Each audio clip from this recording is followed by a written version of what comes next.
Still haven't found what I'm looking for. Are we maybe looking in the wrong places? Oh, yes. Oh, yes. My message today is finding illumination. Do you like going around looking at the holiday lights this time of year? How pretty everything is. My neighborhood, they have kind of gone on high alert this season. It seems everybody's decorating with different things than they've been using over the years. There's a lot of Christmas trees in the front yards, which is kind of a different thing. And they've even decorated the mailboxes.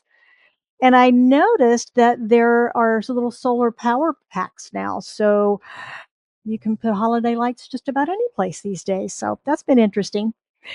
If only we could illuminate ourselves from the inside so easily as we can illuminate our homes. I'm talking about spiritual illumination, of course. And according to Dr. Ernest Holmes, the author of The Science of Mind that we teach, he says our life should become a continuous communion with good. The communion of the soul with its source fans the spark of faith into a divine blaze in whose light dark shadows no longer lurk. This is inspiration. This is illumination. This is the perception of wholeness. Illumination is the experience of God in our lives. My experiences with this is when my heart and my mind are in alignment, understanding and with application of these. Science of Mind is accused of being pretty intellectual, a little heady, but the power of it is when it reaches our hearts and we have that alignment with heart and mind. And that's when we begin to experience illumination. When this happens, the mystical veil that we talk about begins to get thinner. It begins to get thinner and we begin to understand more. It's like there's an opening. The thing in the Bible about the shells removed from the eyes or whatever the word was. We are illumined in that moment. The spiritual or mystical veil is really just a metaphorical barrier between the ordinary human consciousness and higher divine consciousness. It's just a metaphor that we use. If there's no barrier, then we might not be able to function real well on this physical plane, like working and paying bills and things like that, because we would just be blissed out completely all the time. The idea of the veil symbolizes the limitations of our human perception. We don't always know deeper truths. We don't feel the divine presence all the time. And we don't experience the interconnectedness of all the time. We can sometimes slip out of that understanding. The veil is the separation between the physical and the spiritual world. It's found in psychology as well as all the world's faith traditions. Some examples: Christian theology, where the veil in the Jewish temple, or the curtains that they had, symbolized the separation between God and humanity. And the only person allowed to go through that curtain to the other side to see God and the covenant, the ark, was the priest, the high priest. And he could only do it once a year on the atonement. Only once a year could he go into that space. It is said that that curtain was torn or split at the crucifixion, symbolizing direct access to God, or the Christ consciousness that lives in all of us. In Hinduism, the veil is called Maya, the illusion of the material world that obscures the true nature of reality. Holmes in The Science of Mind talks about Maya, and he says it's the world of mental illusion. So, same thing. In pagan and mystical traditions, the veil is said to be thin during certain seasons. One is the Samhain, Halloween. The other is Beltane, spring or May Day. And the thinning facilitates communication, it's said, with the spirit world. And of course, in psychology and metaphysics, the veil is the boundary between the conscious and the subconscious. And it can be pierced during times of extreme emotion or perhaps deep meditation. Sometimes we hear the phrase that piercing the veil, piercing the veil. These can be what are called numinous experiences associated with spiritual awakening. Rudolf Otto wrote a book, 20s or 30s back in the day, and he said that numinous experiences are profound, awe-inspiring encounters with the divine or holy, characterized by overwhelming feelings of wonder, mystery, power, and a sense of encountering something wholly other than everyday world. It's another way of describing spiritual illumination. Now, in 1959, which was an excellent year, yes, it was. Many of us were born in that year. 1959, Ernest Holmes had a very public mystical experience, or thinning of the veil, he called it. It was a dedication of our Whittier Center, and there was about 300 people there. And he was doing his message, and something happened. Something happened. Now, there is a recording of this, but it was 1959, so it's not quite high definition or whatever it would be today, audio file. So it's a little challenging. But what was fascinating to me is what happened afterwards. What happened afterwards? There was a conversation with a gentleman named George Bindal. Now, in 1957, Ernest Holmes' wife, Hazel, his beloved, passed away. And Ernest was a little lost at that time personally, and George moved in with him as a personal aide, like a secretary, if you will. And he lived with him until 1960. And he was with Ernest the night of this experience and drove him home. Very little conversation in the car. Got home. Ernest immediately went into the living room, which was a huge room with 14-foot ceilings, crawled into his chair, sat Buddha style, smoked his cigar, which he was known to do, and started talking and did not stop all night long. He talked to George all night long about his experience and what had happened. And then he told him, "You can never tell anyone about this." Ernest described the experience, and George wrote everything down. Thank goodness. Ernest said, "While I was talking, it seemed as though everything turned into shimmering waves of light. And I imagined myself severed from my body up above and looking down at myself talking and feeling this thing. People will never believe this. So you can't talk about it. You can't talk about it." Ernest went on to say, "I actually had the feeling that I was part of the stars, that I was part of everything, that I was part of the whole movement, the push and the pull of the whole universe.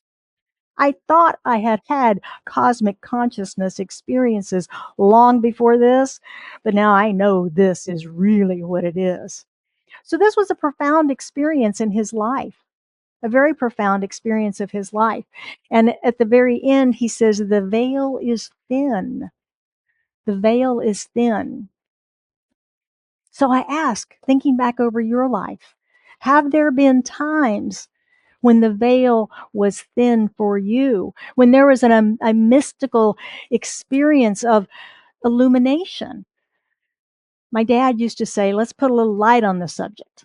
That was one of his sayings when he needed more light and he was working on something. Let's put a light on the subject. And that's what I think about when I think about illumination, is more light on our understanding, on our thinking.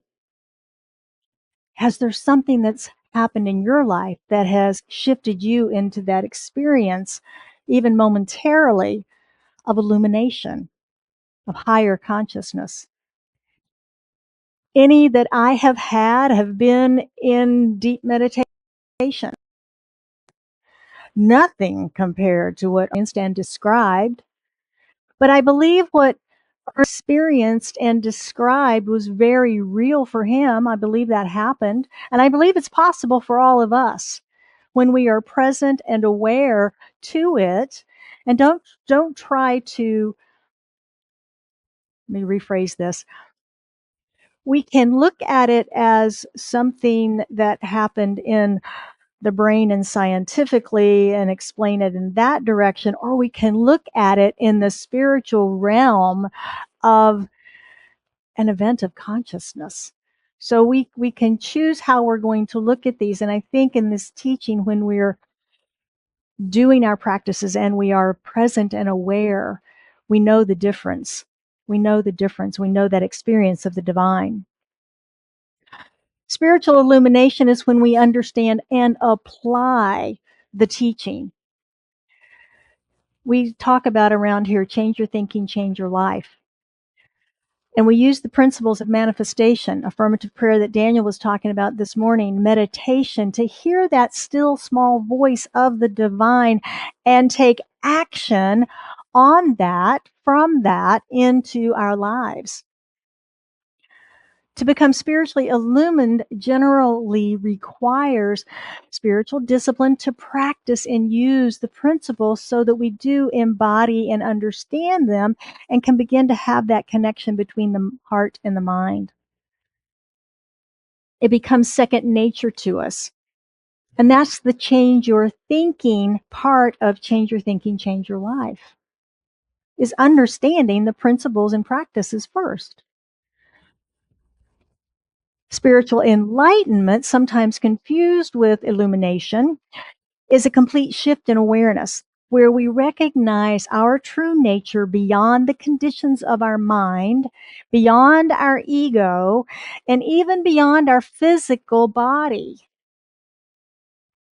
Illumination is part of the path of enlightenment, but it's only a piece of the path. The path is lit, illuminated on the way to enlightenment. Enlightenment means we're aware of oneness, of our connectedness with everything that is. It's when we break through the limitations of our own thinking, break through the roles that we play, the identities or the masks that we wear. And we begin to discover the real us, the soul of ourselves, who we be. It's understanding that we are not our thoughts. We're not our emotion. We're, again, not these bodies. We are the silent witness that observes all of that. We're the observer of all of that. Enlightenment is an ongoing journey of personal growth, of self-discovery, and deepening awareness. It's not a one and done thing. Got it, done, out of here, been there, heard it once, dialed it in. It just doesn't work that way. There's so many layers to it and so much more to discover as we peel those back. Enlightenment is the change your life part of the equation. Change your thinking, change your life. I believe that we're all on our own spiritual journey of this lifetime. We're individualized and unique expressions of God itself. And we get to choose how we're going to experience this lifetime. Some ignore best practices, if you will, that have been discovered and shared over centuries, and they want to do it their way. And that's okay. That's absolutely okay. That's how new things are discovered, right? And then there are others that like to participate in a community such as this or many others around the world. And we like to learn and grow together and experience ideas together and bounce them off of each other and have a sense of that community energy. There's literally billions of those types of communities all around our planet. And they're all absolutely wonderful paths to the divine, whatever the choice is to practice. There's no wrong way to travel, but travel we must all do on this journey in this life until we ultimately reunite with the universal energy that we have come from. I believe that our longing for spirituality, spiritual connection, is something that is based on our desire for a reunion with Source. I know for me, when I began a spiritual journey, I went back to my old faith tradition, the Methodist Church. And nothing wrong with the Methodist Church. It served me very, very well when I was growing up, and the experiences and the teaching. And I reached a point where it no longer served me. But I went back to it because I felt something was missing in my life. Something was not being served. And so I thought, well, maybe it is a spiritual God presence. Maybe I need religion again. So I went back, and I went for a while and discovered that it wasn't what I was seeking. I still felt empty. And I did a lot of other things until I was introduced to this teaching. And what a blessing that's been in my life, and transformative in my life all these many years. And so I look at it as a blessing, and I'm guessing that those of you that are here are also recognizing the science of mind as a blessing in your life too. And most of us were introduced by someone. So I would invite you to consider that gift to your friends and your family, of inviting them to experience the science of mind and this teaching, the transformative teaching that it is. I sometimes think, though, that when we're on this spiritual journey, we expect God to, okay, God, illuminate me, enlighten me, bring it on. I'm ready. I'm ready. And we're expecting God to do something in our lives, and God's going, dude, I'm always broadcasting. I'm always giving. I'm always here. It's up to you to receive. It's up to you to receive. I'm always giving. And that's our work, to tune in to what's already the grace of Spirit, the love of Spirit, the energy, the illumination, the enlightenment of Spirit that's available to us, ever broadcasting to us, and tune in and reunite with that. It's that relationship that we have with the divine within us. This teaching is a compilation of all the world's best faith traditions. Ernest did not sit down on a rock one day and suddenly have all of this come through him and just write it down. He was a questioner. He had questions all of his life, and he wasn't afraid to ask them. And he studied and he read. If you ever go to the Science of Mind archives, you will see numerous honorary degrees from universities, from medical schools. He was an osteopath, for goodness sake. All these honorary degrees because he was so well steeped in religious traditions, in science of the day, in psychology, philosophy. And he just took all of that and started writing what he called the science of mind. So it's a compilation of the world's faith traditions with science and psychology. And foundation to it are the universal principles of both the ancient and the modern and the scientific, the science of his day, and some pretty interesting things that he projected for our time that seem to be proven out these days. We're starting to see them. So through this study, we begin to understand spirit and apply spiritual truth and principles to our lives. That's how it works. Spiritual awakening means connecting to that higher consciousness, to spirit source within us. That's what spiritual awakening is all about. The veil between us and higher awareness is what limits us and keeps us from connecting with the higher consciousness. But as Ernest said, the veil is thin. The veil is thin. It's not a wall. And that's how we get those glimmers sometimes. We've had those when we're reading something really mystical, and it's like, I think I get it. I feel it, but I couldn't tell you what I just read, right? It's just a feeling. It's a glimmer of understanding. In ministerial school, they used to tell us that. It's like, it's one thing to read it and understand it. It's another to tell me about it. Tell me what you understand. Tell me what you know. And that's the difference. Imagine accessing higher consciousness like a window, like a window that's dirty.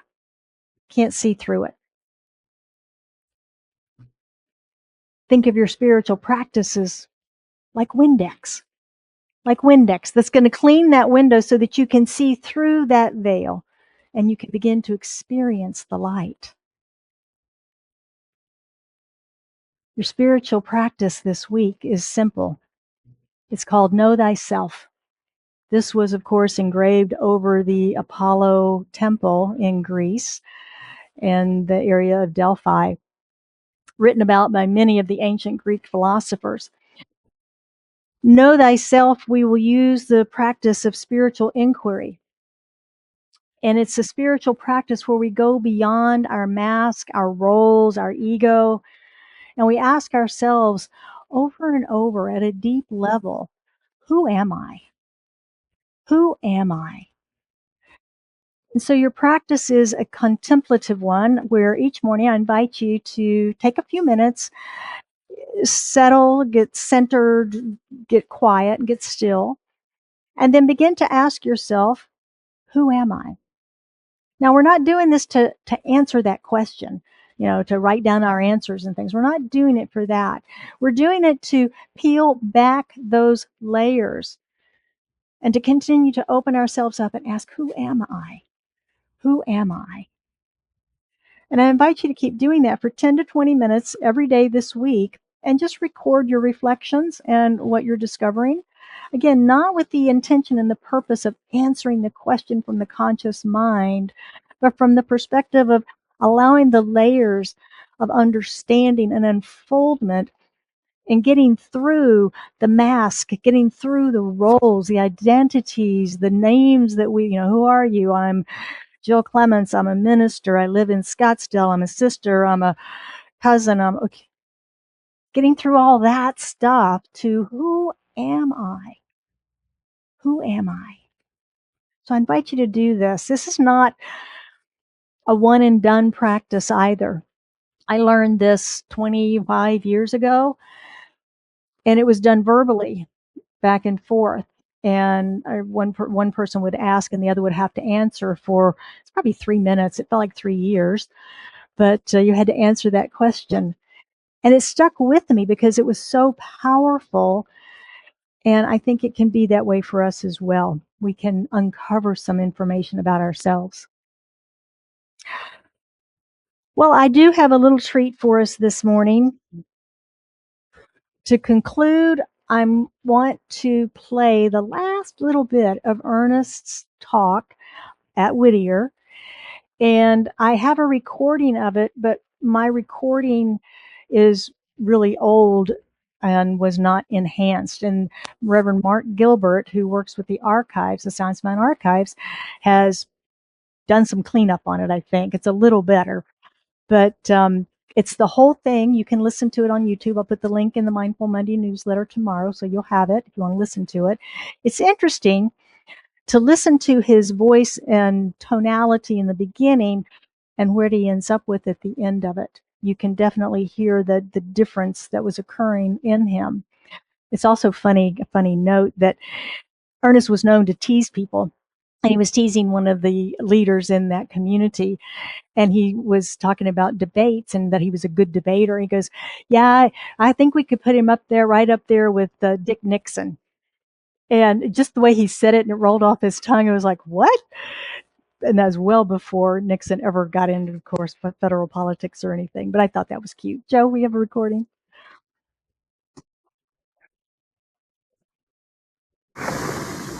It is the only excuse we have. There are many wonderful religions in the world. We are not better than the others. We are not more spiritual. We are not more evolved. We are not more anything other than this one thing. We have co-joined our consciousness with the eternal verity of the universe.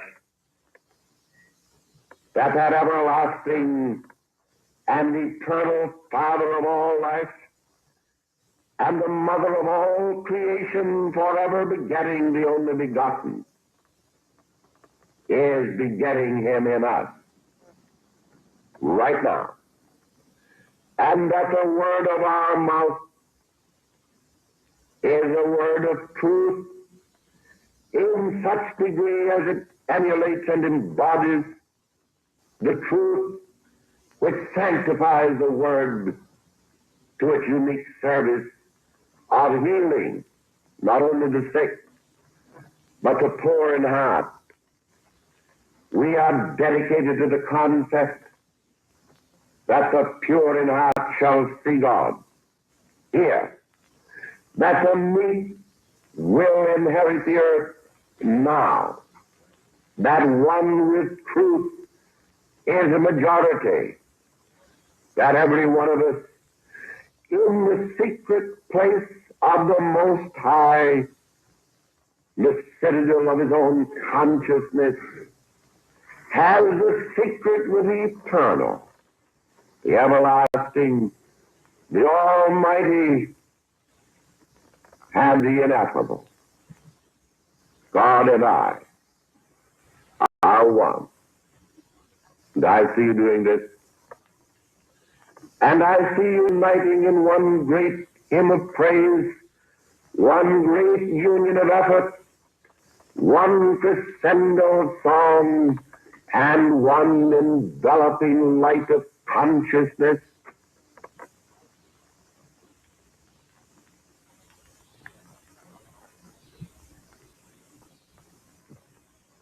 I see it.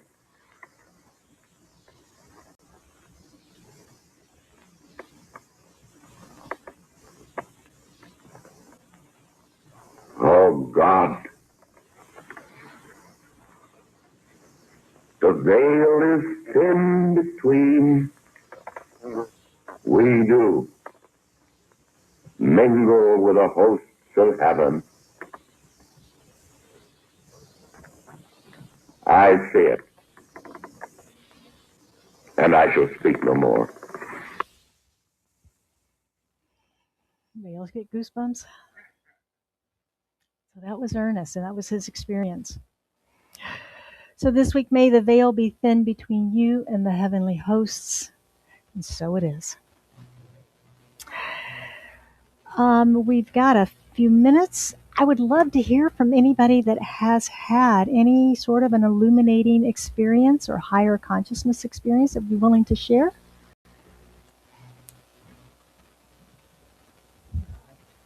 No, 1 second. She was first. Sorry. Hi, brand new here. Welcome. I had an experience very similar. I had a very traumatic thing happen in my life. My father killed my mother back in 1995, and I have been speaking about it for years. Did so much work on it, but before I did that, I remember just feeling so lonely and so alone in the world. I was single. I wasn't talking to my family, and I had that experience. Just I've always I've not ever really made a big deal about it, but it was exactly that. It was, the veil lifted, and I heard that everything would be okay. At the time, I didn't know if it was God, my mother. I wasn't sure, but it changed my life. So. Wow. Thank you. Thank you. So I haven't shared this very much, but I had a near-death experience when I was young, early 20s, and got stung by a wasp and had an anaphylactic reaction. Made it to the ER on my own and collapsed in the ER. And then I came to, I was in the corner of the ER room looking down at my body, doctors and nurses around. And there was a sense of peace, of happiness, is like someplace over here that was very calm and peaceful, garden setting. And I said, I'm not ready to go now. I got so much to do. And the next thing I heard was, "Welcome back, Daniel. Oh, We wow. didn't think you were going to make it." Wow. Wow. Yeah, you've not shared that with me before. Oh, Jim. A while ago, I had, years ago, I had an experience. I was in the shower, and all of a sudden, reality just faded to black, but I could still see the physical around me as a blue grid and pulsing energy. It's kind of that same blue color that your Bluetooth has on it. And so I mentioned this to my therapist, who also is in this teaching and a little more woo-woo even. And she's like, oh, yeah, that's just the fabric of the universe. You saw the divine. Wow, that's cool. That's cool. Nice. Thank you all. I know these experiences happen, and I know a lot of people discount them, but I don't think we should. I think there is so much more that we don't understand about our own divinity and who we truly are. So thank you for sharing that. Shall we pray? Shall we pray? As we go within, we recognize that there is only one power, one presence, one life that we call spirit, source, the energy of the universe. We call it God. It really doesn't matter which name we pick for it. It matters that we have an experience of it, an experience of oneness, and recognizing our own divinity and our own wholeness within that. We are created of that perfection. As spiritual beings, we are whole, perfect, and complete, uniquely individualized as a manifestation in this particular time-space reality. United in oneness, united in wholeness, united in spirit, united in the one. And just pausing in this moment to just breathe into that absolute realization that we are one in the one. There is no separation. The separation is in our minds. It is what we believe to be separate. There is none. We are one human family, experiencing all of this thing called life. And so today I speak word of blessing on each and every one of us gathered here, those listening online and those listening later, knowing that we are not separated by that time or space, that we are one in consciousness. And in that oneness, we live, move, and have our beingness. And so I know for each of us that the light is bright. The light shines from within us outward. We shine our light into our world every day with every person we meet, beginning with ourselves first thing in the morning.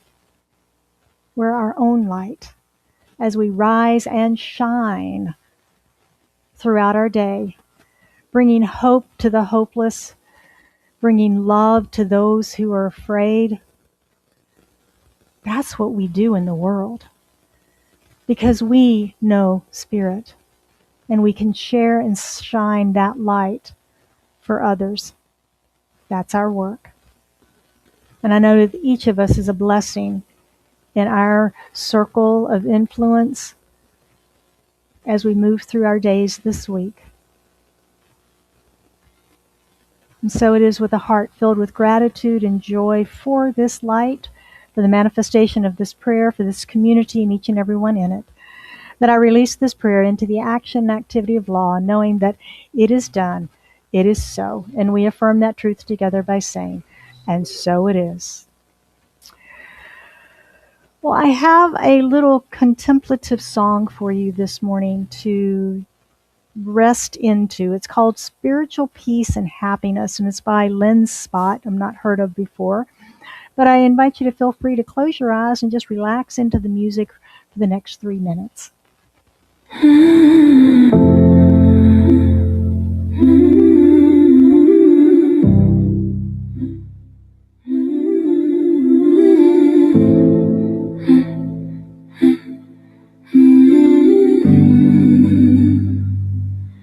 Close your eyes, breathe it in.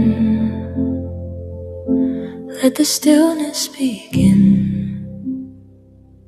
Feel the light in your chest. Let your soul find rest. You've been chasing, always trying, running fast, but never finding what was waiting deep inside. A peace that never hides. No more fear, no more fight, just a calm of endless light. When you let go, you'll see the love that sets you free. Spiritual peace and happiness. It's not out there, it's within your chest. When you stop the noise and listen close, you'll find the truth your spirit knows. Spiritual peace and happiness. You were born with all of this. Let the light wash over you and feel your heart renew.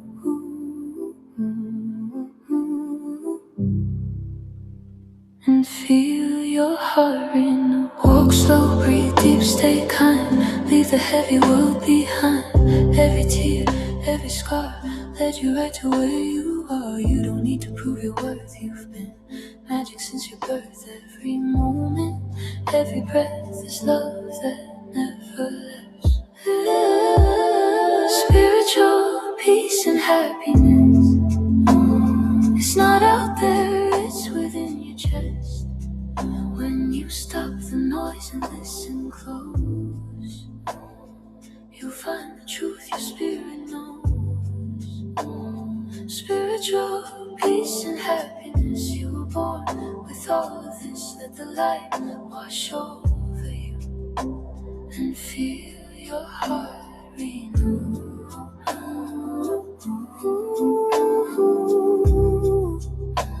And feel your heart renew. Let go, be free. Let your soul align. You're divine by design. Every step, every smile, every day. Peace and happiness will stay.